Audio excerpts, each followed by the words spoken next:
Okay, that was just the prep. Now I'm going to go on unblur, right? And now that's my real background. And I guess that's a bit dangerous, isn't it, while I'm uploading my video? Um, anyhow, let's just see how it goes.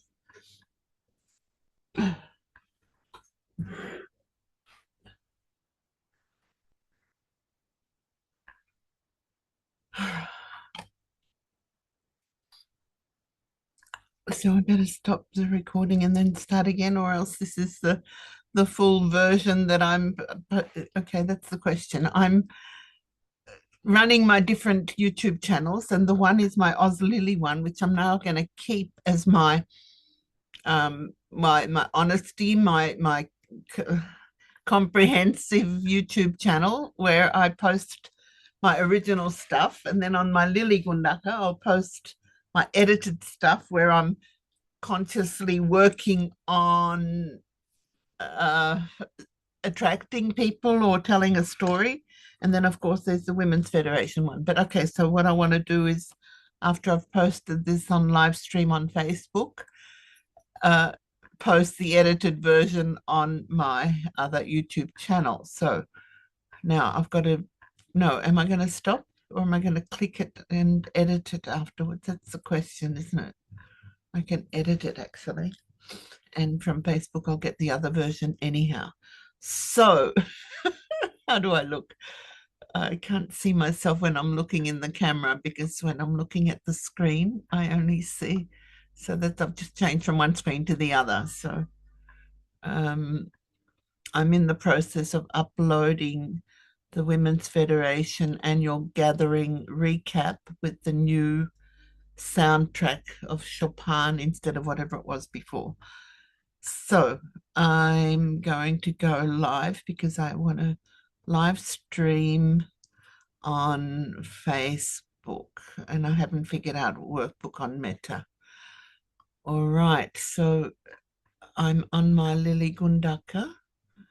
Yes.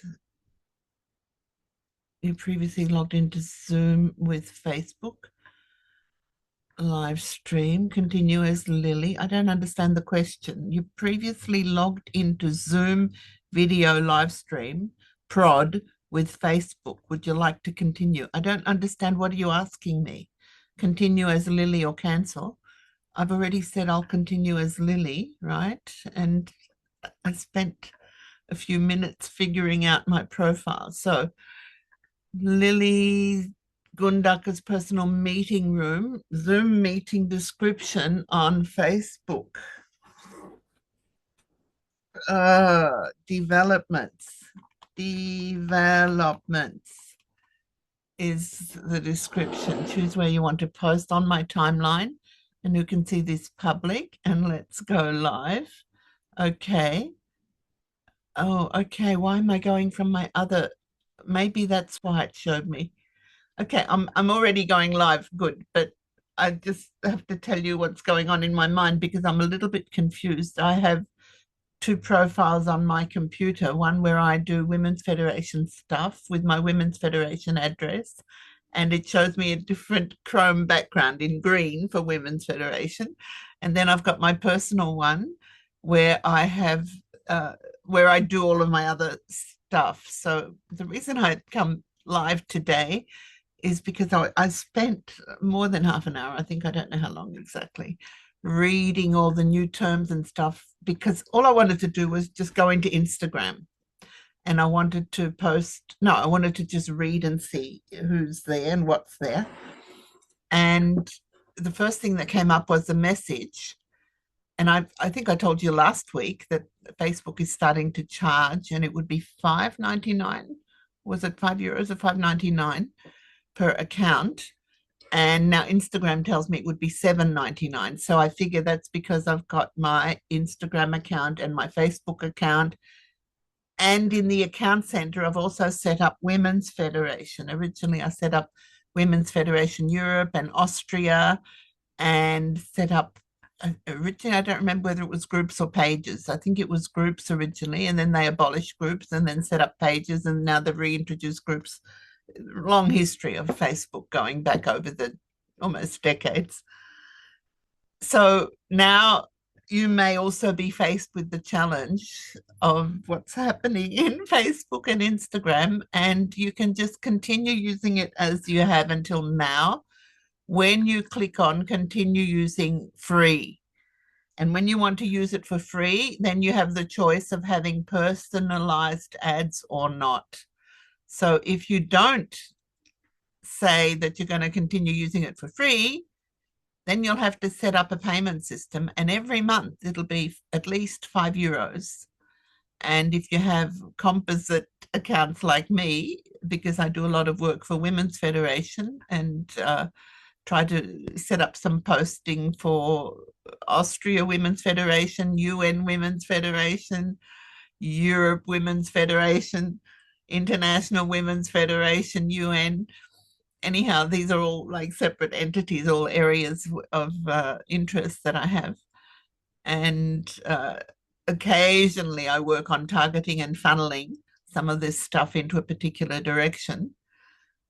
And I'm me. And when I want to post something as me, it often comes up.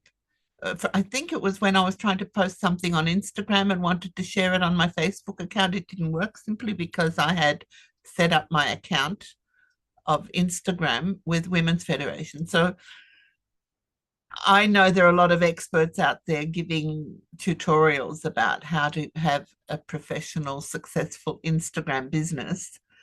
And quite honestly, my focus has not been on the money-making aspect. I'm really, really keen to build this ideal world that I've been investing in for the last 50 years and want to help and support to promote interdependence, mutual prosperity, universally shared values. And so I'm working on how to improve what's already there. And of course, I've been complaining about the payments, the costs, and the ads that are coming up in Facebook because, let's face it, Facebook started off as a free service, and the ads originally were totally unobtrusive. They were just on the side, like with Google, right? The ads were on the side and you could just ignore them. But now when they keep coming into your mailbox and into your feeds and into your posts, it's annoying me. And I'd still, my goal, my desire, my dream of an ideal world is one without all of that clutter. I don't want to be distracted by all the ads yet. Now that they're doing these personalized ads, yes, I've subscribed to the personalized ads because I am interested to recognize what does Facebook, what does the algorithm, what does AI think that would interest me. And so typically and most commonly, I'm clicking these ads away very quickly and don't look at them, but I'm still fascinated and curious and often amused at the different things that do actually come up, what they think I'm interested in. Yeah, of course I'm interested in chair yoga, but it's the same as Facebook. I'm not going to pay for it. There are other things that I'm prepared to pay for, but there are some things that I'm not going to invest my resources into when I think there are other things that are more important and that have a higher priority on my list. So I just wanted to get out there and show you my sign of life. And I know many of you are not interested in public visibility in terms of showing yourself. But here you are, and you want to see what the others are saying and doing. And yeah, okay, I've been convinced by my mentors. I've recognized that I need to be visible, that I need to show myself if I want to tell my story. And I know it's not easy to be visible.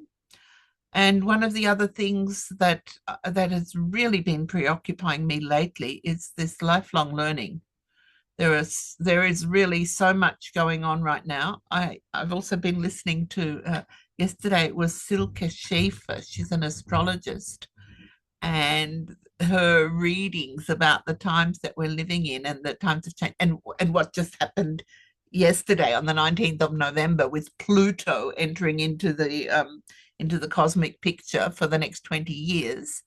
and all of the exciting stuff that she says about the changes that are going to happen.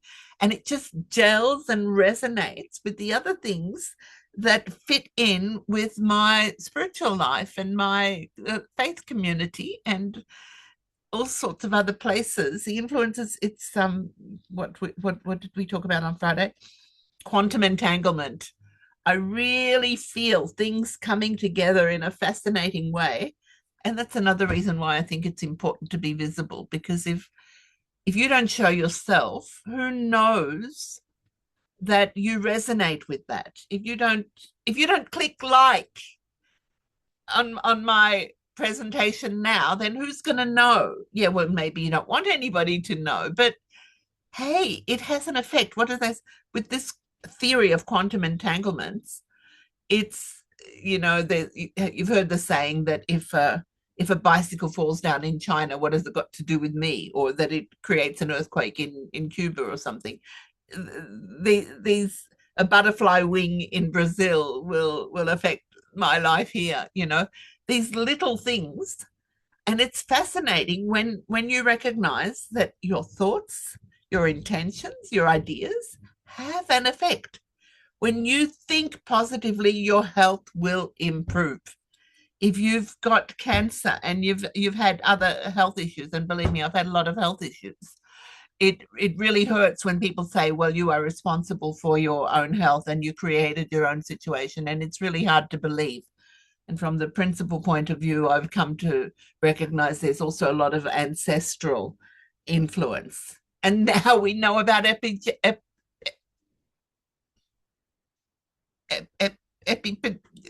what's genetics and epigenetics,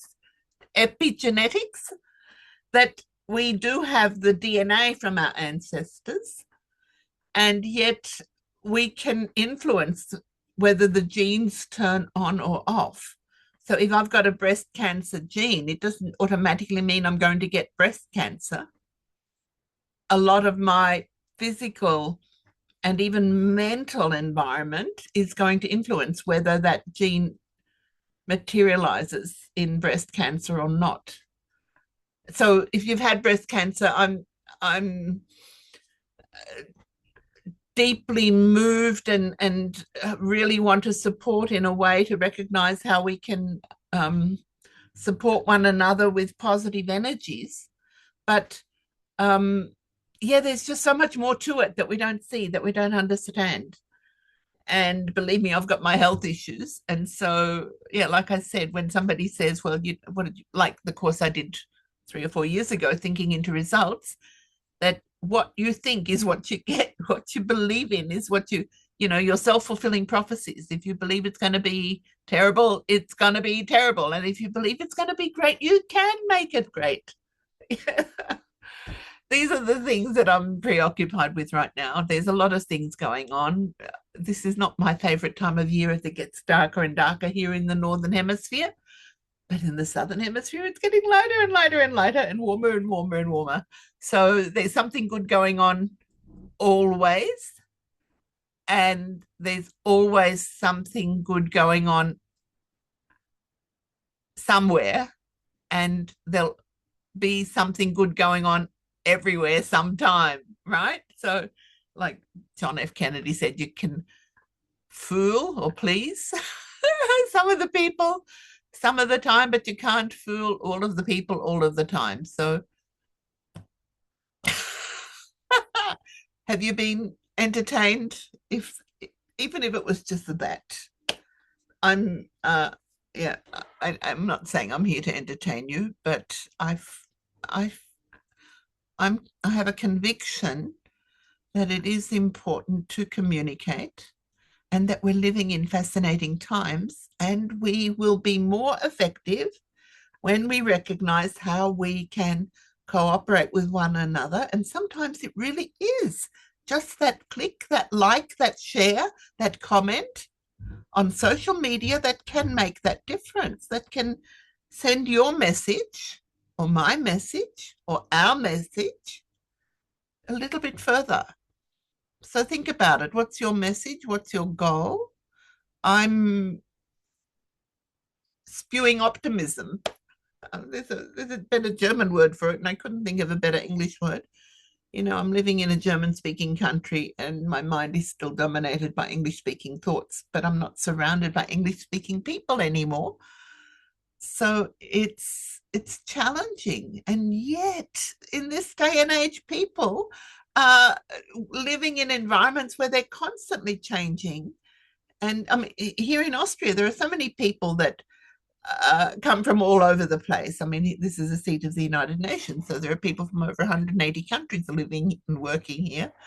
And the children of those people are often from two or three or four or five different countries. It's fascinating. This world is changing dramatically. So let's connect to one another and recognize how we can support one another in this multiculti. Well, I grew up in multiculti. I grew up in Melbourne, in the western suburbs of Melbourne, and we had all of southeastern Europe around in my neighborhood. And now I'm living here in the center of Europe, and through the internet we can connect. So have a great day. That's enough. I've been long enough. See you next time.